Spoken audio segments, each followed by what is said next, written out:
Hello and welcome to Faith Matters. This is the programme where we look at Liverpool life, Merseyside life, through the prism of faith and belief. You can email your comments and suggestions to us at faithmatters@baytvliverpool.com. We'd love to hear from you and any suggestions you've got. Our guests in the studio today are John and Marrie Manuell. I pronounced that right? Yeah, and that's right. You're from Together for the Harvest. Welcome. Thanks, Keith. Thank you. Let me begin this short interview with the TFH mission statement, which I've taken from your website. And it is this. TFH, Together for the Harvest, is an association of churches, organisations and individuals that are working together for a spiritual harvest and social transformation. TFH is made up of people who have agreed to work together to see the gospel reach every man, woman and child in the Mersey region. That's a tall order. That's a bold aim. So what kind of churches, Marrie, what kind of churches and Christians are associated with TFH? Give us a flavour. Well, there's lots of different people from lots of different kinds of denominations, from Anglicans, Baptists, Free Church, Evangelicals. But all the people that are part of Together for the Harvest are really interested in what you've just read out, in reaching the people of Liverpool with the good news. So there'll be people that will work together on projects such as Christians Against Poverty, or wanting to work together in local outreaches into the local area. So really people that want to evangelise with the good news of Jesus. Okay, so I mean, some people see TFH. I mean, some of our viewers won't have heard of TFH, but some will have done. Some people see you as a kind of representing the Pentecostal, the Spirit-filled church. Is that correct, or are you broader than that? I mean, you sounds from what you said there that you are broader than that. I would say we're definitely broader than that, but you know, some churches are noisier than others, and speak out more vocal. Really, Together for the Harvest attracts and is designed to attract those who have a real intent to reach out. So inevitably, we are more suited to those churches that want to be outreaching, more evangelical, and more committed to reaching the whole of our district and region with the good news.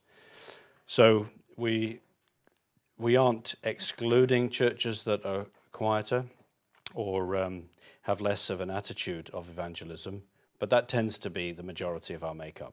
And there are churches that really have a desire to reach out, churches that recognize the need, that we have an imperative as Christians to reach out, and also that recognize that working together is more effective. And not everybody sees that. If you've been brought up in a church, in a denomination that is very focused on that congregation, it's a bit of a step change to say, oh, well, we need to connect with people of other denominations. You know, when we came to Liverpool only 26 years ago, lots of denominational groups didn't talk to each other. So things have changed dramatically. So now people work together, they see the benefit of being seen to be together in the same high street at a local level. So many more people. So a lot has changed over the years then. A lot has changed, yeah. And I know you work with Churches Together, which is more of a mainstream kind of organisation, but you do things together with Churches Together. The month of mission that's just passed, that was a kind of joint effort? Yeah, I would not say that they're more mainstream, but they are more the traditional churches. Yeah, okay. And Churches Together was really set up to start building this relationship between denominational groups and to have a basis for coming together. So Churches Together never was really set up to do projects or to unify at street level, although that was probably the dream, back 30 and 40 years ago. And so they really paved the way legally for churches to work together and build relationships at sort of bishop and hierarchy level.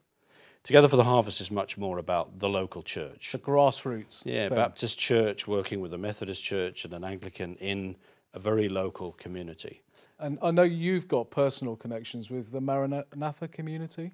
Yeah. Which is a Catholic, is that a Catholic No, they've kind of got that bit of a label because they've been one of the groups that's been very keen to work with Roman Catholics and all denominations over the last 40 years. And I said things have changed. You know, when we moved to Liverpool 25 years ago, evangelicals would not work with Catholics, and Catholics would not be interested in working with evangelicals.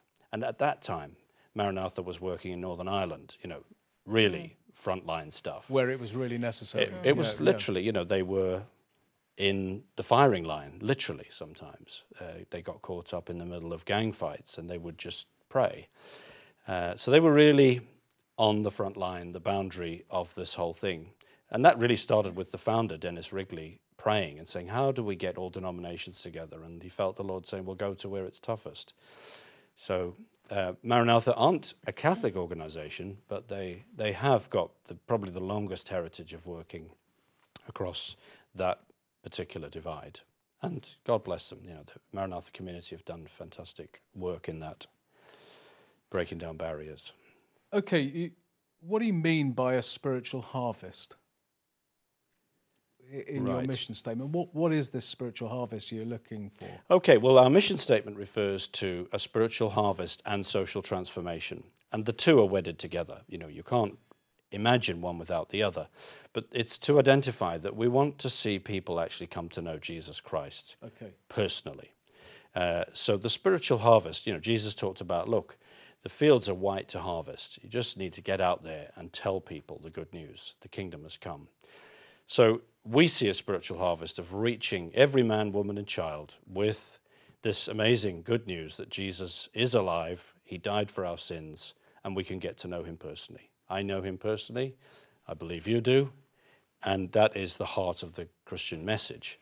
So that creates personal transformation, personal spiritual transformation. And so our harvest is to reach 1.7 million people in the Mersey region with this great news. And when they do, that's the harvest. So to tell them the great news, but they've got to the good news, they've got to respond to it, haven't they? Absolutely. It demands something of them. So one form of our mission statement has been that Together for the Harvest wants to reach every man, woman and child in the Mersey region with a credible presentation of the gospel, giving them an opportunity to accept or reject it.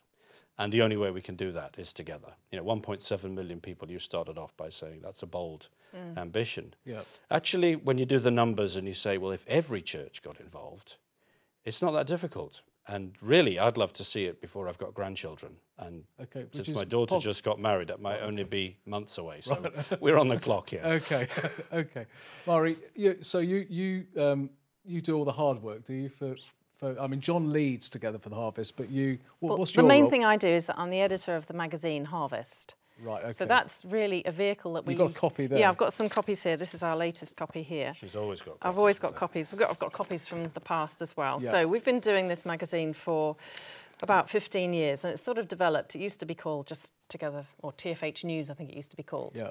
So a few years ago, we rebranded and we call it Harvest Magazine, and it's basically a vehicle for the church to use to promote what's going on across the region. So that might be where churches are working together on a project. So, for example, if they're doing an outreach, or maybe Christians Against Poverty, for example. There's several churches in Bootle working together, so we cover that story. Other things where people are working together in an area, reaching out into the community. And then, of course, we cover the things that we do, the big things like what we've done in the past, the Heal Our Land, Saints in the Stadium, Festival of Hope. These are big events. They're the big events that TFH has sort of worked to promote and to get churches to work together, and I cover those as well. So the idea is really to encourage the church for the church to see what other parts of the church is doing. So if we've got this vision of one church across the region, then somebody in Runcorn can see what somebody else in St Helens is doing, for example, and be encouraged about that. And also it's news, but also it promotes it, so we can get the information out there for people to be involved. We had something about the NHS last time, so you know that just lets people know what's going on as well. So okay, great. So. What about, you're sharing the good news. Are you doing, some people would say this is proselytism. What would you say to that? Well, it's an interesting word, that, isn't it? It's become a loaded word. It sort of implies undue pressure or manipulation or an unfair pressure to accept a doctrine or a belief.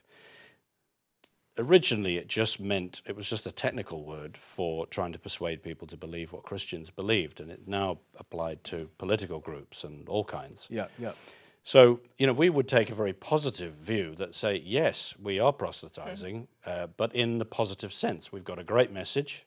Yeah. We've seen lives change. We've seen addicts released from addiction. We've seen people crippled by debt released into a life of peace and harmony. We've seen broken families come together. What you were asking earlier about transformation, the good news is that when Jesus Christ starts to lead people's life and they turn away from their old life, great changes follow. Families come together. Divorced couples come together again. Lives are rebuilt and renewed. When we're changed internally, there's an opportunity for external things to be renewed. So the personal transformation leads to societal transformation. Absolutely, and history shows that in abundance. We live in a moment, I think, where a lot of people have been convinced by the general media pressure that Christian heritage is something to be ashamed of. Okay, I'm going to stop you there, not because I disagree with what you're saying, but because we've come to our commercial break. So we'll come back to that question after the break. Great, thank you.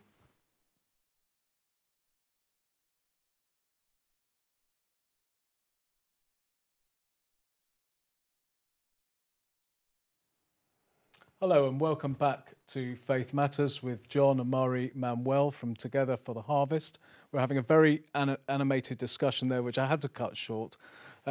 John, coming back to that question of social transformation, we were saying that personal transformation in terms of the gospel, Jesus changing people's lives, leads to society being changed. I mean, we've seen that in history, haven't we, through the centuries? Yeah, you really touched a button there with me, because this is something that really animates me and excites me. We're living in a moment where the whole Christian heritage is being belittled and minimized. And in fact, if we go back 1,000 years to King Alfred, and then the Magna Carta, which we're about to celebrate, the 800th anniversary in just a few days. Magna Carta established things that are relevant just in the general election we just had. The rule of law applies to everyone in the land, whether they be kings, bankers, or peasants. The whole concept of the Christian framework for rules and the right for people to have property and for marriages to be honored created an environment for people to prosper in business and for homes to prosper. So the heritage that we have comes out of personal conviction, whether it's John Wesley bringing a social transformation gospel and a personal salvation intertwined, or whether it's William Wilberforce dealing with the slave trade based on a Christian conviction. He really got animated and motivated when he had a personal conversion. And he was inspired by John Newton, a slave trader, who was so inspired. Who was connected to Liverpool, of course. Of course, just down the road. So, when people get personally changed internally, their priorities change. And, previous Bishop David Shepherd, very successful in life, in cricket, and got a conviction to come and to be a Christian minister and became Bishop of Liverpool. So throughout history, people have been internally changed and then gone and done good. Yeah. And even in this area, the Reverend Hobson, who labored every hour that God gave him breath to visit and to care for people and encourage people, because he was internally changed, and he saw many people come to faith. And we're seeing that. We had the guys from the Eden Merseyside team on, Alan Finnegan and and that's a modern example right here and now. And right here and now in Merseyside. Yeah, that very exciting. People's lives are being changed here and now. Give us some other examples of churches that are connected to TFH that are doing things, projects that you're it's not just sponsoring? churches, of course. It's all organisations and even business leaders. But when people are really inspired, when they've personally changed, they really want to get involved and to do things for social transformation. So Claire Morgan's over at Y Kids, really doing a lot with schools. In Bootle, that is. Yeah, in Bootle, and young people all across, and in Kensington as well, and in other areas. And there's other things. I mentioned Christians Against Poverty, really making such a big difference in eradicating debt in people's lives. There's schools work, helping people with addictions, you know, and this is all, most of the people that work in the church across the region are volunteers. So you've got the people who are giving hours to food banks, just doing, reaching out to people with... look at Liverpool Lighthouse. Yeah. Transforming Anfield. Yep, and job clubs, they do a lot of work with people, unemployed people. And then there's all the other stuff, such as just the fun stuff, like the children's clubs or afternoon clubs, luncheon clubs for older people. So there's an absolute wealth of stuff that's going out. Prison ministry. Prison work, yeah. Yeah, homework clubs. You know, just encouraging kids to do better at school. Yeah.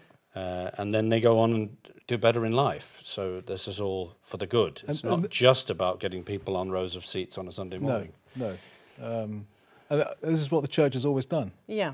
Yeah. I think a lot of the time the church doesn't advertise what they're doing, so it's not been very joined up. But I know there's been efforts recently to really sort of list out what the church is doing, so that there are, you know, a comprehensive list of activities that are going on. I know the TFH was involved in that at one time, making lists of all the activities, all the outreach type things, all the social stuff that was going on. We call it, in TFH, we call it Accelerating Community Engagement, ACE.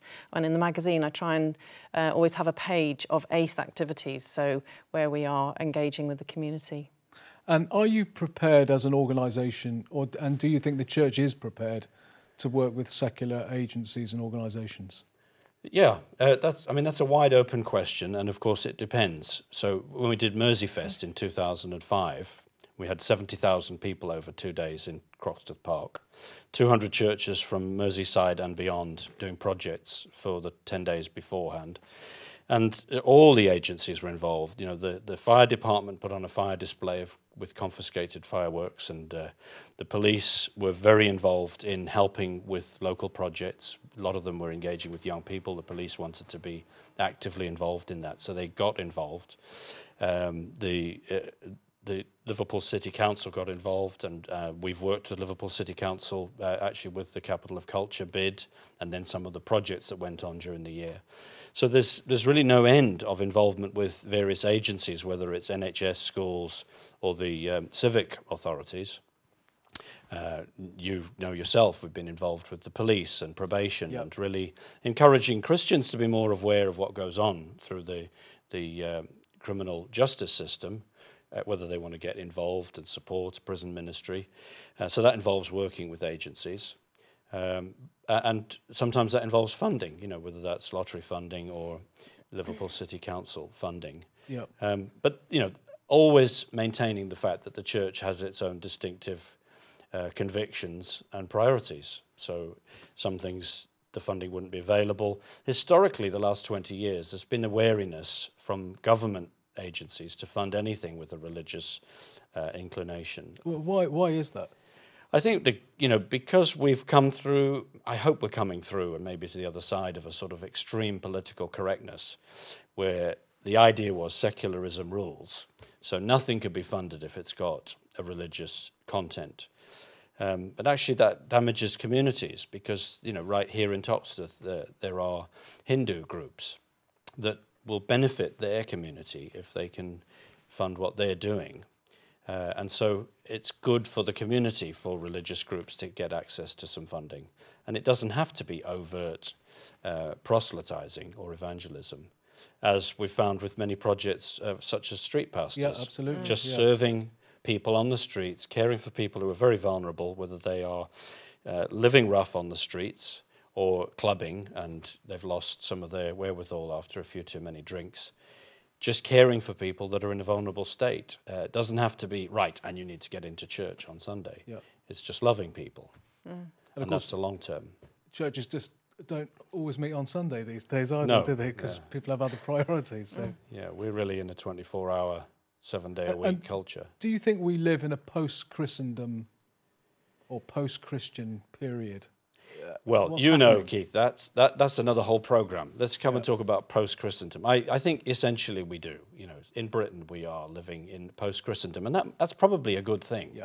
You know, that where the church thought it ruled by right is not a healthy thing. You know, our message, as Bishop Paul Bayes constantly refers in this city, you know, his theme has been, we're on the edge and we want to get underneath. And, you know, I love that imagery that we're really here to serve and win people, proselytize, evangelize, by showing the love of God and caring for people. And some people won't receive that for a long, long time, but we have to love people unconditionally. Some people will never know the love of God, but we've at least been faithful in loving people. Okay, we've got 2 minutes remaining. I want to ask you this question, which is not on my script, but I think just comes out of what you've just been saying. What is it about the gospel of Jesus Christ that is unique? Well, you're asking me. Yeah, So I'll ask both of you. Right, but as a Christian, I have to say that it's because Jesus Christ stands alone in history. He's the one man that came preaching a revelation of God, told everybody that he was going to be put to death for the sins of the world, and then he was going to rise up. And even his own disciples thought, well, surely not, you know, and Peter even said, don't say that, it can't be true. And Jesus really renounced that and said, get behind me, Satan. That's a deceiving thought. And then he did, and he's the only man in history who did that, laid down his own life, then rose up.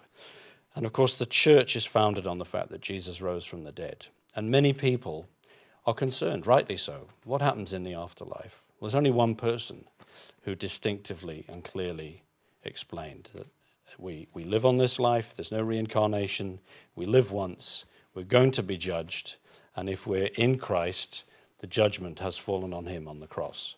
And so we can live now in liberty, which releases me to live a full life, and we can live in confidence that in the life to come, we are adopted into his family. That's great. Okay, we've got 30 seconds. Marrie, I'm going to let you have the last word. 20 seconds. How do people get in touch with TFH? Well, you can pick up these magazines in any of the Christian bookshops. You can email me, harvest@tfh.org.uk. Phone number's in the front there. Great. Thank you. Thank you guys for coming on. Great programme, and see you on Faith Matters next time. Thank you. Thanks, Keith.